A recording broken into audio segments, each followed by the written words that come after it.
Првиот регулатор Марко Бислимовски од 1 јануари не очекува било какви поместувања во делот на цената за пренос и дистрибуција на електричната енергија, која како регулаторно тело вели ќе ја соопштат до крајот на месецов или почетокот на следниот. Во однос на тоа дали ќе има промени во цената на струјата која ја плаќаат граѓаните, ќе се знае по завршување на тендерот за избор на универзален снабдувач.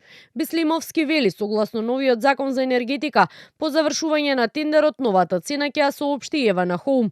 Од компанијата за Канал 5 посочуваат тендерот ќе биде на 27 ноември. МЕПСО побара некое минимално зголемување од 0,67% за пренос на електрична енергија. Операторот на пазарот не ни побара зголемување, а електродистрибуција нема наведено во своето барање, имајќи во предвид дека во текот на овој месец ќе има тендер за набавка на загубите на електрична енергија, кои што имаат исклучително големо влијание на цената на електрична енергија. Така да кон крајот на овој месец, почетокот на следниот, ќе ги знаеме цените. Од операторот МЕПСО уверуваат дека во континуитет инвестираат во преносната мрежа со цел да се овозможи непрекинато снабдување со струја и во следниот период, особено во зимските месеци, не очекуваат испади од мрежа. Имаме голем број на активни проекти кои што во моментот се реализираат. Еден од нив е 110 киловолтниот далековод Прилеп-Битола.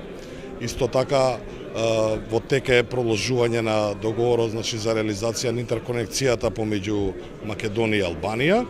И секако во исто време го очекуваме и реакторот за реактивна енергија кој што би требало да се инсталира во 400 киловолтната трафостаница Дуброво, со кој што би се довеле во нормални граници на понските прилики во нашата држава. Инаку денеска се одржа третата конференција на Марес посветена на обновливите извори на енергија, на која беше посочено дека земјава покажува одлични резултати во тој дел и дека во 2024 година за прв пат инсталираниот капацитет од обновливи извори е над 50%, а производството на електрична енергија е 40%.